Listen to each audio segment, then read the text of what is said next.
It's a crossover Thursday on today's Locked On Giants podcast. Joining me today will be Kyle Krabs of LockedOn Dolphins. But first, we're going to try and decode some of what head coach Joe Judge had to say on Wednesday to the media. That and much more coming up on today's Locked On Giants podcast. You are Locked On Giants, your daily New York Giants podcast. Part of the Locked On Podcast Network, your team every day.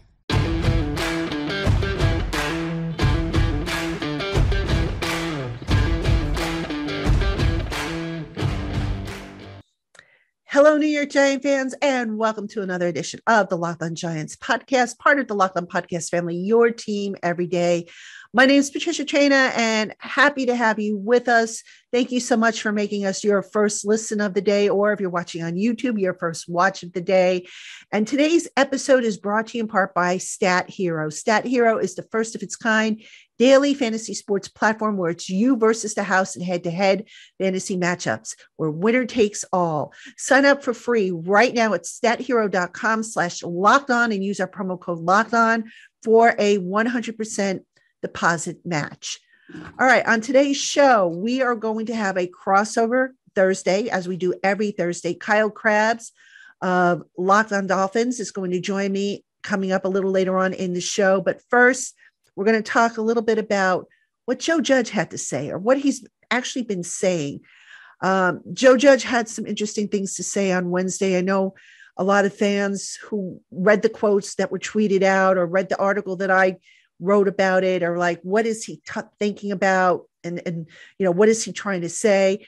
And I'm referencing a question that was asked of him about Nate Solder and why Nate Solder continues to play ahead of Matt Peart. So I'm going to talk about that a little bit. I'm going to give you the updated injury report. We're going to talk a little bit about where Daniel Jones is and what's going on there. And then we'll get into our crossover segment with Kyle Krabs. So let's kick this off. All right, I want to start with the Joe Judge quote, and I'm going to play that for you now so that you can hear exactly what he said and how it was said. This was in response to a question that he was asked by a reporter about why Nate Solder continues to play over Matt Peart. And the background to this, as everybody knows, is Nate Solder, A, hasn't been playing very well, and B, he is not the future. So why not play Matt Peart? And here's what Joe Judge had to say about that. Yeah, we're pleased with the way Nate's really progressed throughout this year and how he's playing for us right now. So he's a guy who comes out and works tirelessly. Matt's doing a good job progressing in his career as well. We'll look to involve him as well. But, we're using Matt in a lot of jumbo tight end type situations. He's expanding on these roles there. We've worked on him early in the year in terms of some guard stuff. Really his home at tackle is where he's progressing. But he's given us contributions along the way as we go. So, talking specifically about Matt, we do expect him to play throughout different situations and different games. Nate's taking the lion's share of a lot of the reps, but Matt's always going to be prepared and expect to play. Okay, so for those of you wondering, no, it's not a matter of Joe Judge being blind. Here's the thing. Go back to last year. Let's go back to last year when Joe Judge was a first-year head coach, and they had a rotation going on at certain positions. Now, actually, before I continue, disclaimer here, I am not defending Joe Judge here. All right. I see it. You see it. Nate Solder has been struggling. And I too agree with everybody who says that, see what you got with Matt Peart. All right. I agree with that. So anyway, we go back to last year. And if you recall, Matt Peart was rotating in with Cameron Fleming at right tackle. I think they had some rotation going on at left guard. If I'm not mistaken, it was at the time it was Will Hernandez before he had COVID with Shane Lemieux. Basically, the only steady guys there were Zeitler, Nick Gates at center, and Andrew Thomas at left tackle. When a coach rotates like that, usually it's because they're not really sure who the better guy is. And it's still kind of, trying to make up or make sure that they know who the better guy is. Who are they going to feel more comfortable with? So that, and also because they didn't have a training camp or an off season, it was an opportunity for Judge to get an extra long look at certain guys. Now let's go to this year. They had a off season. They had a training camp. And Matt Peart, unfortunately, was unable to beat out Nate Solder. Or was he? Or was it a matter of Joe Judge just being more comfortable with Nate Solder because he knows him from his days in New England? Could be. So let's talk about this a little bit more. If you remember last year, Joe Judge, when the Eagles did what they did in the regular season finale, Joe Judge went on a tear about, how dare Doug Peterson compromise the integrity of the competitive integrity of the game. Just went on an absolute verbal tear. So one possible reason is that Joe Judge, because the Giants are still technically and mathematically alive for a playoff berth, maybe he's thinking to himself, okay, you know what? I'm not going to compromise by seeing what I've got with some of these younger guys unless I have to. Because you notice there hasn't been a whole lot of rotation on the offensive line, despite the fact that the unit as a whole, with the exception of maybe Andrew Thomas, has not been very solid. So I'm thinking that Joe Judge is sticking with the group he has because he feels that those are truly the best five that they have. And let's not mess with that. Now, do I agree with that?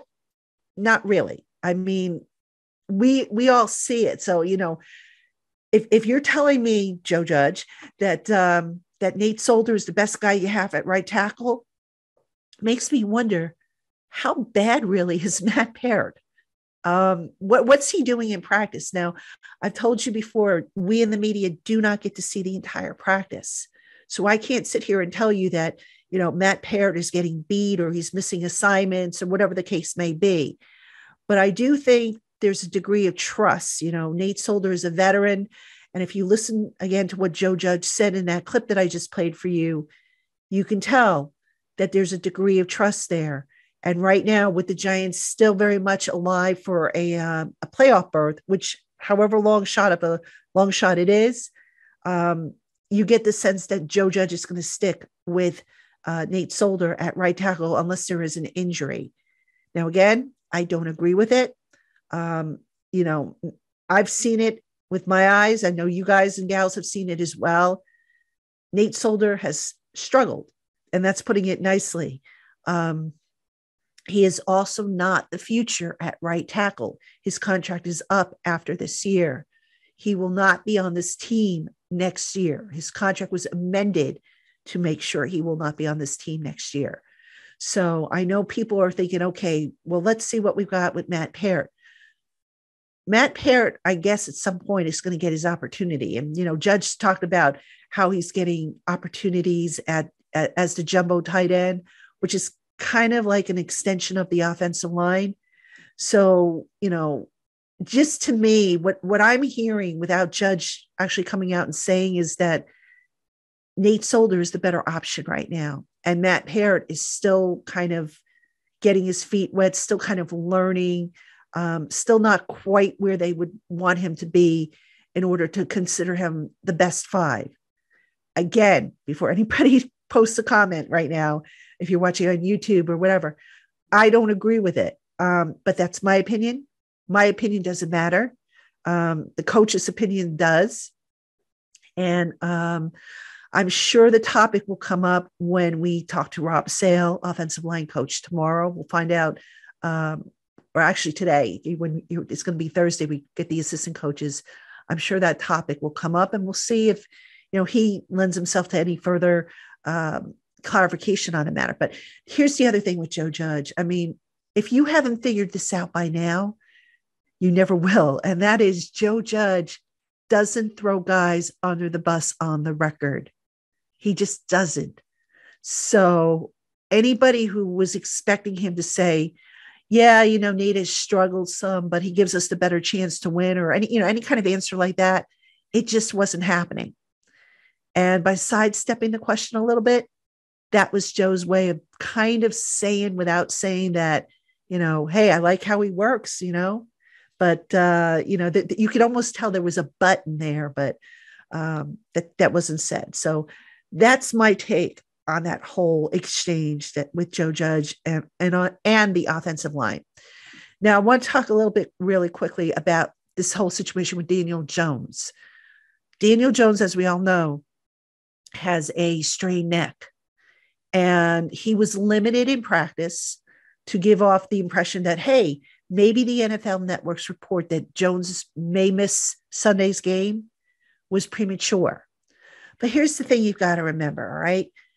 The quarterbacks don't engage in contact anyway. So really, to say Daniel Jones was limited, all that means is that maybe he took half the snaps and maybe Mike Glennon took the other half. The whole non-contact issue there, the quarterbacks as a rule don't engage in contact anyway. They're not, the defenders are not allowed to hit them. So nothing new there. So from a competitive perspective, Judge has an opportunity to kind of play games, if you will, with the Miami Dolphins and keep them guessing as to whether or not Daniel Jones is going to play or not. Now, do I think he's going to play? I think it's too soon to say. Was I surprised that he practiced? No, I wasn't. I knew he would be limited. I suspected that would be the case because, again, quarterbacks are not, you're not allowed to hit them. So if he could stand back there and throw the ball and as long as he can move his head, which he was doing today, he was moving his head slightly, to look at whoever was asking the questions. He was also kind of turning his body, sort of like this, not quite turning his head all the way like you normally would with normal range of motion. But as long as he could turn his head somewhat, you kind of knew that, he was okay enough to practice. Now, here's the thing to consider with Daniel Jones. If he takes another shot to his head or neck area, can they make it worse? Can that injury become worse? That's what the Giants have to determine. Now, right now, if I had to take a guess, and again, this is subject to change, I say you play it safe with Daniel. I tend to err on the side of caution. That's just how I am, as a matter of fact. I err on the side of caution. Play it safe with him. See how he comes through the week and where that neck injury is. But if that injury isn't close to 100%, I would not risk it because all he needs is to take one shot to that area and he could have some major problems. And we all know Daniel, for whatever the reason, feels this incessant need to show how tough he is. And that's a blessing and that's a curse because you can be tough, but you also got to be smart. And Daniel's continued refusal to slide, maybe it's just he doesn't know how to slide. I don't know. But his refusal to slide is concerning. And he's putting the Giants in a conundrum, I think, because they want to, I think, take advantage of his mobility. But if he's going to put himself at risk every time he takes off with that ball, maybe, if I'm the coaches, I might say to myself, okay, you know what? I'm going to use that aspect of the game sparingly. So my guess is this offseason, Daniel Jones, they're going to tell him, hey, Dan, learn how to slide. Feet first, because this is ridiculous now. This is 3 years now. Every 3 years that Daniel Jones has had some kind of injury as a result of a runner because he's taken a hard hit.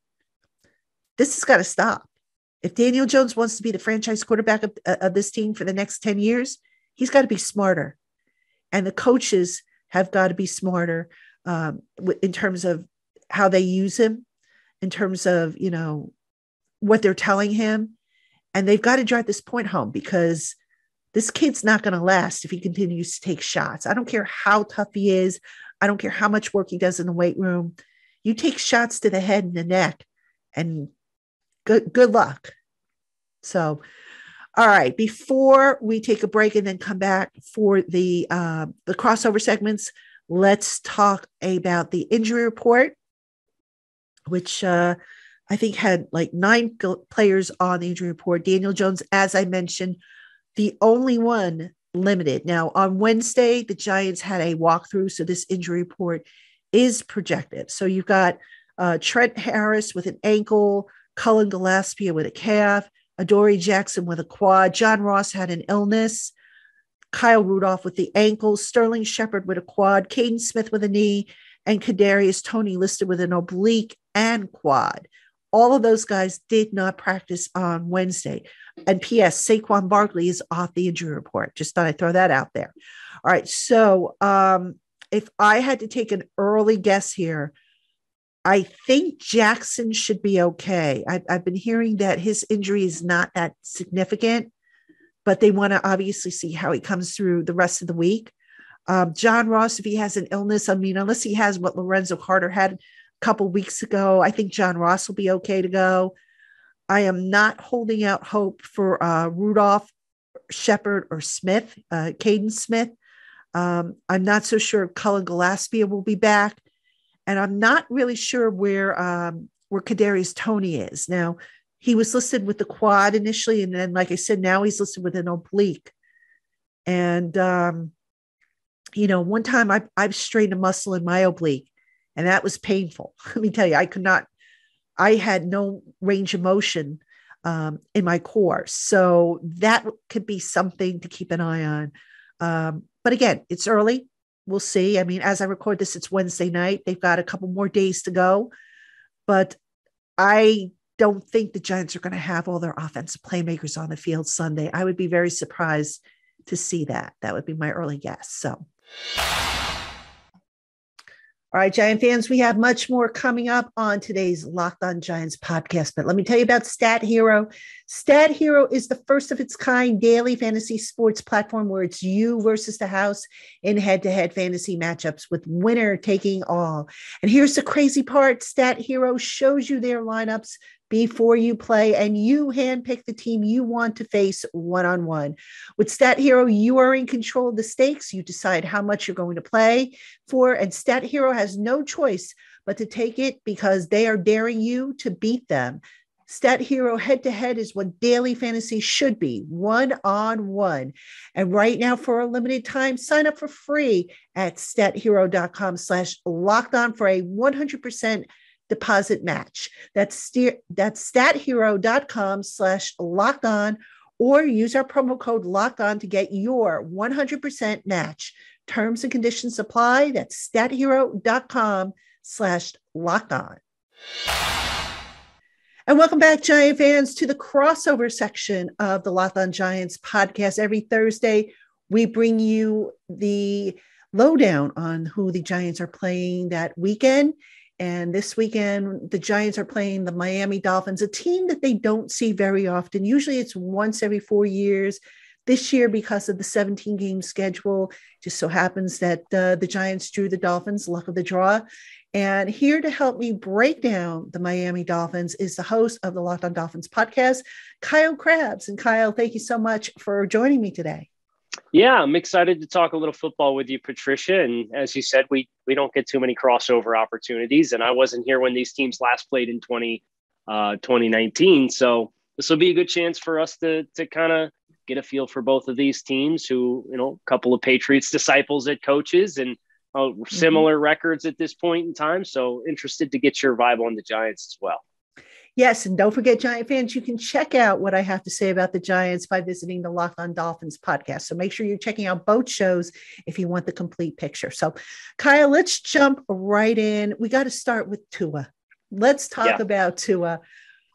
He seems, from the outside looking in, almost like an enigma, almost like, they're still trying to figure out what he is, what he can be. Where is he in his development, and where does he still need to get better? I think you have to be encouraged by the growth that he has shown this season versus last year. And there was a lot of buzz in the offseason about him talking about he didn't really have a great vibe and feel for the playbook that Shane Gailey, the offensive coordinator in 2020, had. This year's group, they brought in Charlie Fry, who he was familiar with the Elite 11, to be the quarterback's coach, co-offensive coordinators, including George Godsey, who was the tight ends coach in 2020. But he worked with Tua very closely through the second half of the season once Tua was installed as a rookie. And I think you're seeing him get a little bit better feel for how to balance running RPOs and understanding NFL throwing windows and continuing to get better at some anticipation.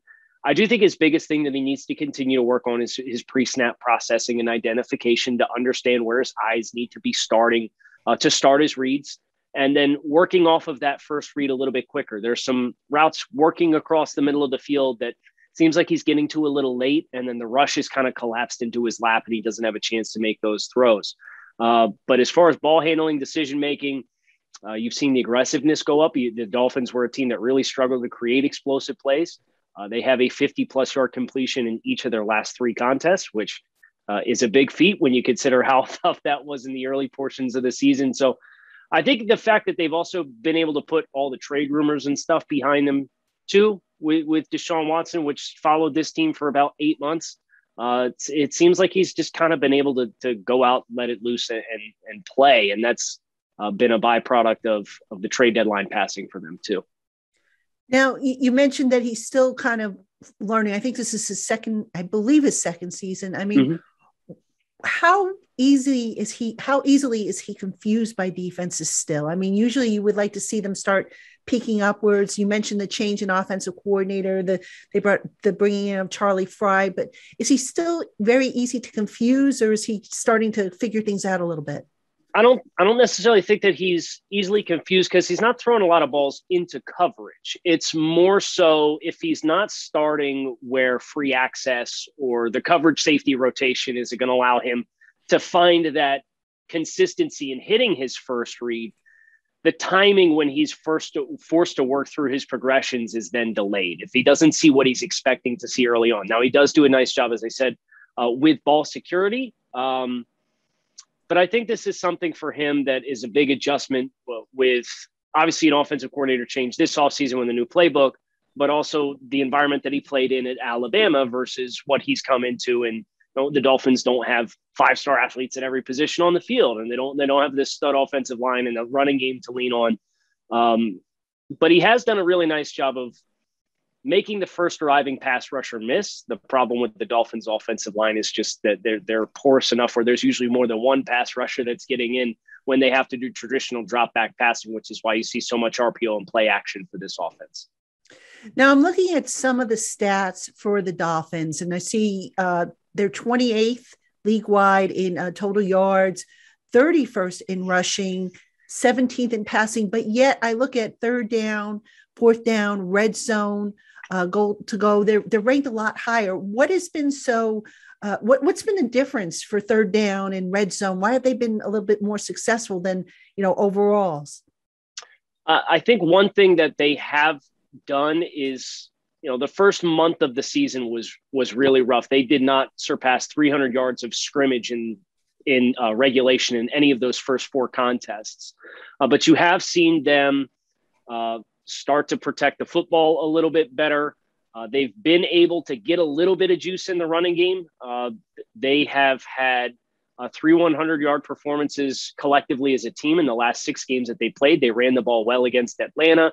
They've ran the ball for over 110 yards in each of their last 2 contests against both the Jets and the Panthers.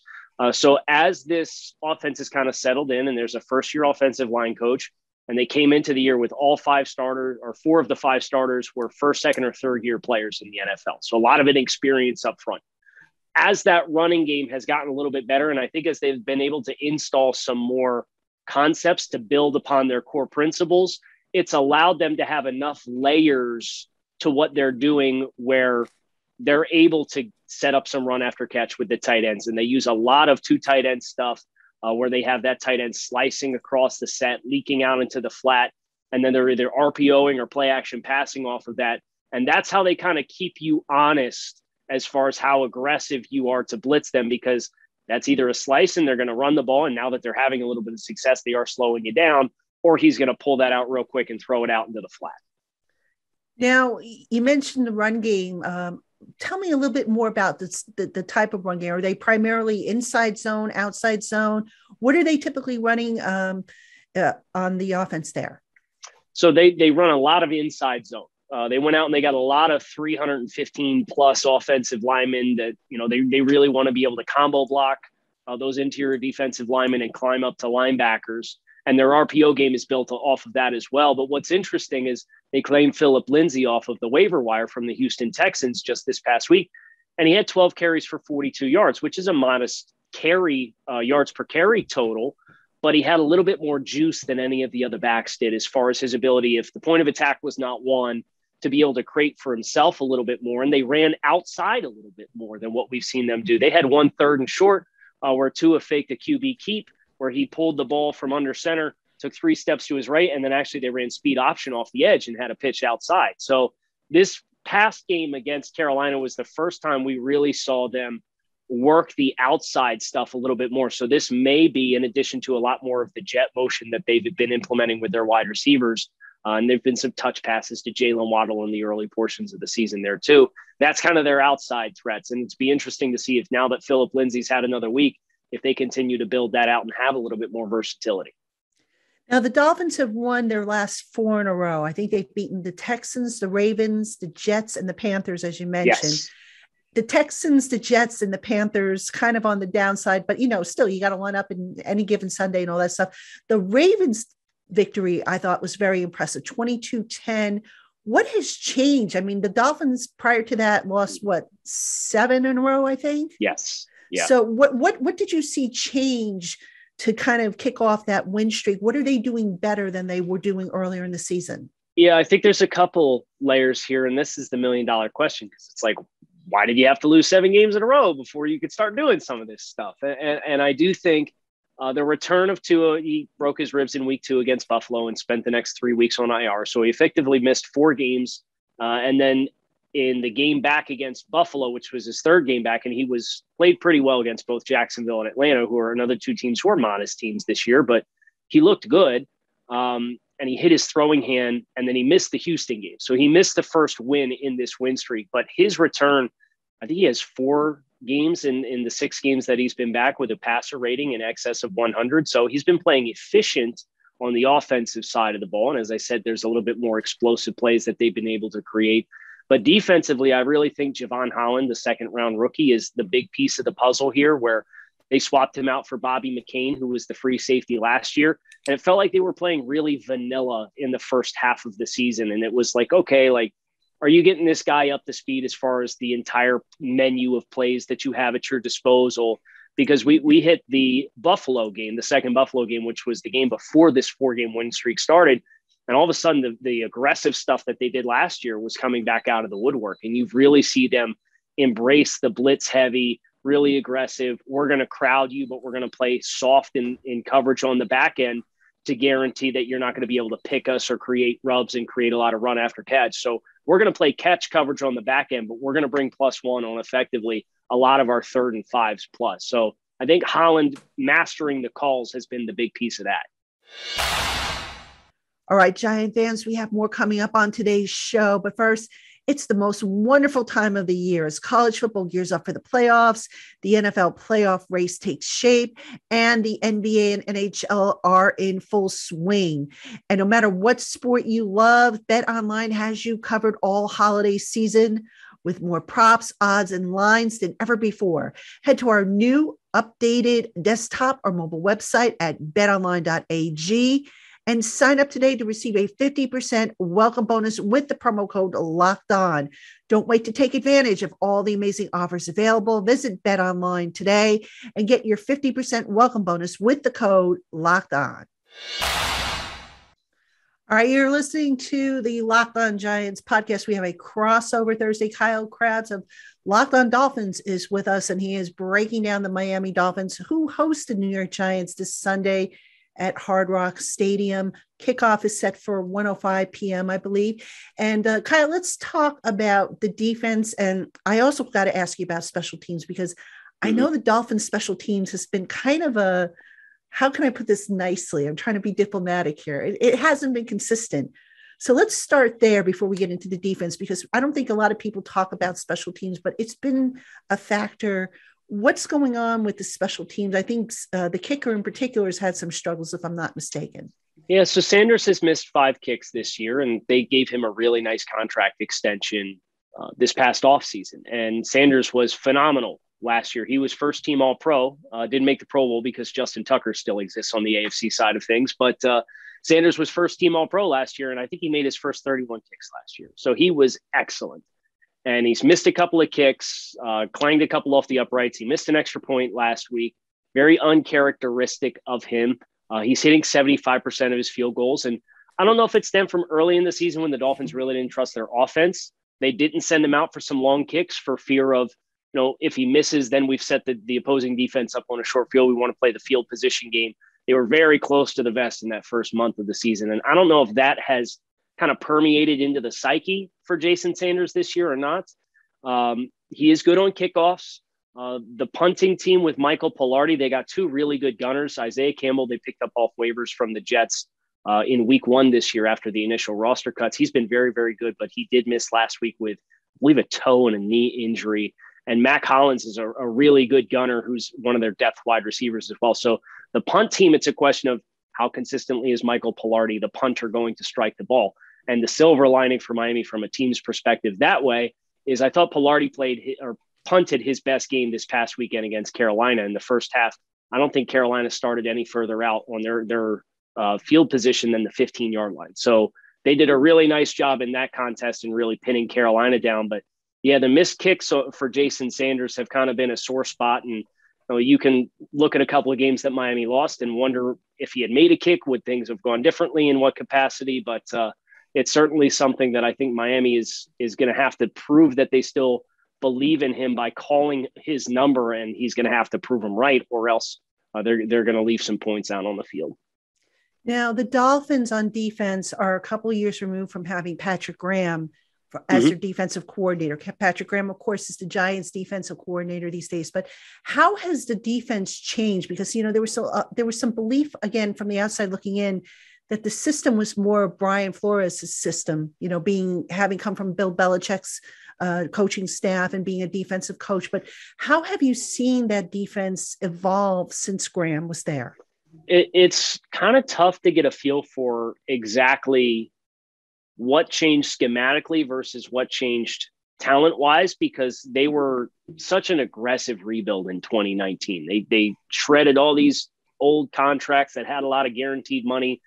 I mean, they were playing in 2019 when Coach Graham was there. They had a lot of UDFAs that they had picked up off waivers off the street. And within 2 weeks, those guys were starting. And none of those guys, other than Nick Needham and Xavier Howard, are still in the picture as far as guys on the back end of this defense. But I'd still say conceptually, you see a lot of the same things. They want to be aggressive. They want to play a lot of man coverage.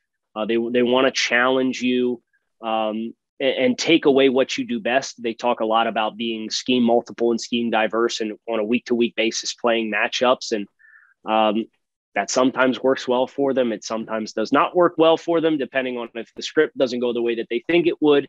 But I would say the biggest thing, more so than scheme changes since 2019, because I do think at its core, it is still very Patriots influenced, is just their influx of talent with 2 years of aggressive free agent spending and a lot of high draft picks. What do you view as the X factor for this game? Probably turnovers. I know that's been something that Daniel Jones has struggled with a little bit, and the Dolphins have been hit or miss with it this year. They managed to win one game this year against Houston, which they turned the ball over 5 times, which you never want to draw it up that way. They managed to create 4 turnovers in that same contest. But I think turnovers, it was really big of them against Carolina this past week, too, to get an early turnover. They blocked a punt and recovered that for a touchdown.